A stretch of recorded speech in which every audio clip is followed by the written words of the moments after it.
Hello, everybody, and welcome to this month's Google Hangout. I am Veena Kanke, Director of Grants and Partnerships at Dining for Women. I have two guests with me today. First, I have Amy Moore, who is our Data Associate. Hi, Amy. Hi, Veena. Hello. And then I have Anna Taft, who is the founding director of the Tandana Foundation.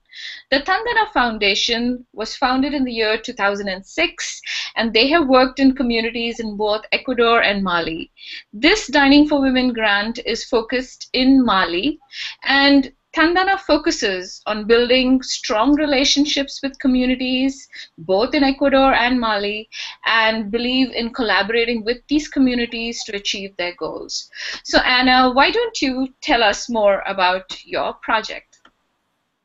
Thank you so much, Veena. It's great to be here today, and thanks for the opportunity to share about the Women Leap project with Dining for Women members. The Women Leap program is, as Veena said, a project in Mali that Dining for Women is funding, focused on literacy, empowerment, awareness, and possibilities for women in the Bandiagara Circle of Mali. And villages in the Bandiagara Circle are in a very arid climate, as you can see, and there are very limited opportunities not only for earning a living, but also for growing enough food to eat, accessing water resources, and basic needs like that. And women in these villages work really hard just to provide for their families' needs. They go to the well several times a day to draw water for all of their household uses. They go to collect firewood, often walking 5 kilometers or so to be able to collect firewood to bring home for cooking. They prepare the meals. Tow, which is a millet paste and their staple food, takes about 3 hours or more to prepare the noontime meal, and then again that amount of time to prepare the evening meal. So women are very busy, but in addition to those daily tasks, they also have a lot of enthusiasm and creativity and great ideas for other things they can take on in order to earn more income. Some of the things that they do are transforming cotton into cloth, dyeing cloth with indigo, embroidery, gardening, produce to sell at the market, transforming local products like shea butter, or making soap, all of those kinds of things. And women that we worked with in the Bandiagara Circle told us that they, in order to help with these businesses, really like to learn literacy and numeracy skills. Most of them, very, very few of them had a chance to go to school at all. And so they thought it would be really helpful to be able to read the numbers of items that they're purchasing, or read a scale, sign their name, and keep records and those kinds of things. And so we at Tandana started a basic literacy program in the Tomoso language, which didn't exist at that time. And I want to share with you just a flavor of what those first classes were like.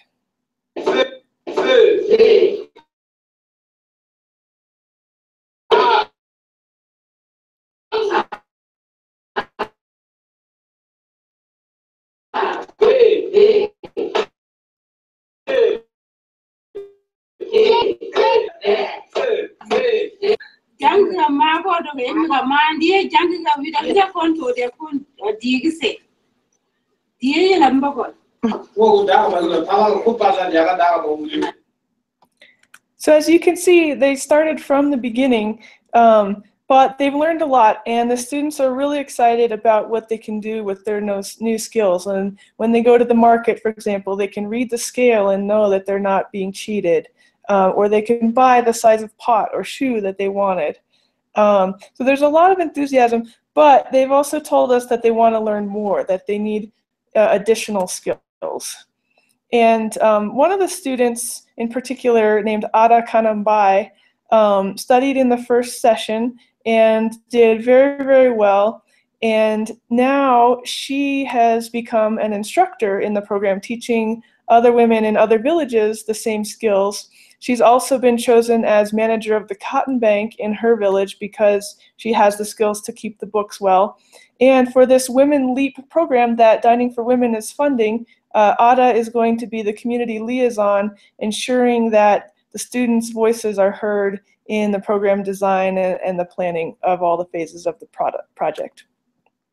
So Dining for Women is funding the Women Leap program, which is designed to promote women's economic independence and participation in local decision-making in the Bandiagara Circle by improving their literacy, numeracy, association management, democratic government years. And specifically, 900 women will participate in a second session of Tomoso literacy classes.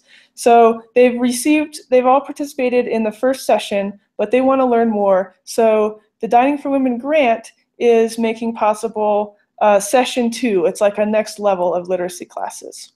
And then the students in each class will select leaders, and 250 women leaders will participate in leadership workshops using new booklets that we'll create. And then those women leaders will form and register new women's associations. And 5 of those new associations will then receive funding and support for their income generating activities that they propose. And all of this is thanks to your generous support and the Dining for Women grant. And as I mentioned before, the students who've had one session, they said it's wonderful, but they want to learn more and they want to improve their skills and get better. They started from learning the letter A, and now they've learned their alphabet and their numbers and basic calculation, but they want to keep going. And so your support will provide a session 2 for 900 students. And then we will create booklets in the Tomoso language because basically no written materials exist in that language so far. And these will be about leadership, about how to form a women's association, and then how to govern that democratically and officially. And with using those booklets, we'll have workshops for 250 leaders where they'll get together in smaller groups and have instructors, and they'll learn about how to fill out the documents that you need to form an association, how to register it, how to lead it, and also how to interact with the other local government entities in their area and improve their leadership skills. And they'll then form women's associations, and they can make those officially registered, which means that then they can request support from the Malian government and from other NGOs. And they'll also be an official entity that's more able to participate in local decision making. They'll be able to meet with the mayor's office, for example, with the chief of the village as an official entity.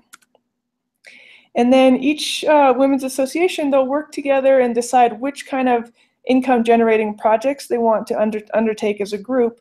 And they'll have an opportunity to submit proposals for things like a business in indigo dyeing, where they'll need all the materials to dye with indigo, or embroidery, or cotton work, or soap making, gardening, all kinds of things. And it'll be up to their imagination and creativity and desires. And they'll submit proposals, and then the Dining for Women grant will allow us to fund 5 of the best proposals, giving them the capital they need to start those new businesses as a group. So we're really excited about this project and really appreciate your support. And Veena, I'd be glad to entertain any questions. Mm-hmm. Anna, thank you so much for that wonderful presentation. What is so interesting is that your classrooms for the language, the mothers are bringing their little kids in there. And I can only imagine what an impact that must be having on the little children too, where both the mothers and the children are learning together. So tell us more about that. How is this impacting the family? Yeah, that's a great point, Veena. I think the young children are attending classes with their mothers, which gives them that much more background in sort of the basics and makes them that much more prepared when they do go to school, because most of the children now are able to go to school, which is terrific. Their mothers didn't have that opportunity, but most of the kids are able to. And so the young kids are getting better prepared for when they do start school. I've also heard about some of the school-age kids coming home and showing their homework to their mothers. And before, their mothers had no idea what that was all about, but now the mothers can relate to the homework and kind of talk with their children about it. So that's been really exciting to see. I also think that through this program, women have been able to take a greater leadership role within their families, and especially regarding their husbands. And we've had some of the husbands now requesting a chance to learn literacy too. Now that their wives are learning it, they want to learn it too. And in particular, there was one man his father is the chief of a village, and so he's often sent as a delegate to official meetings, to the mayor's office, and he said he didn't know how to read and write. Everybody's taking notes except him, and he was really embarrassed, and he couldn't be sure he was reporting correctly back in the village. And his wife started attending the first session of literacy classes, and he thought, oh, this is really cool, I want to learn too. So he went to the class and he asked permission to join as a man, as an extra student, and they agreed that he could join, and so he was able to study alongside his wife, and then the two of them could practice at home together and support each other, and now he feels a lot less shame when he is representing the village because he knows how to take notes as well. So he followed his wife's example, and that seemed to work out really well. That is absolutely wonderful.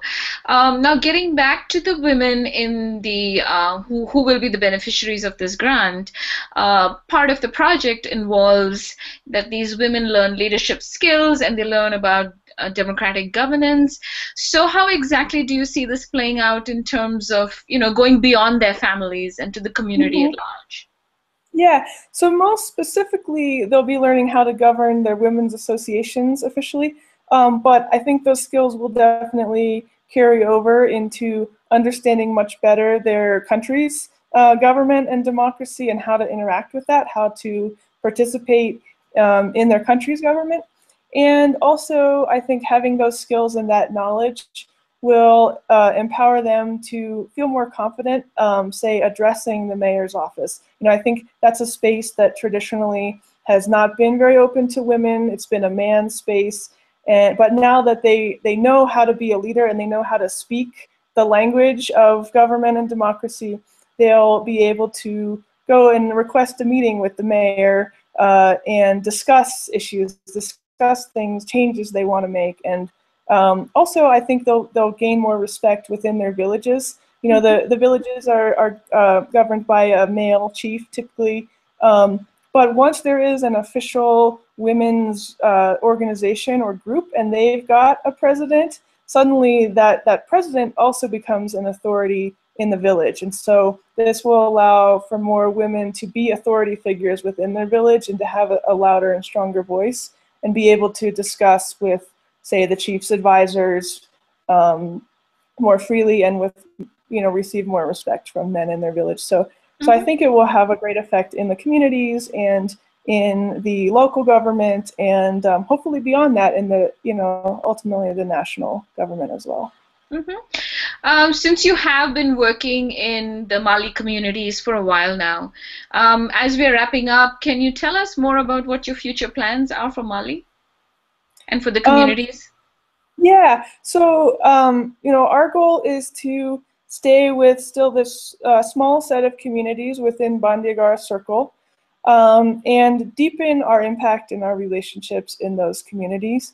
And as you mentioned before, all of our projects flow from the priorities of the community. And so we don't have specific projects planned for, 10 years down the road.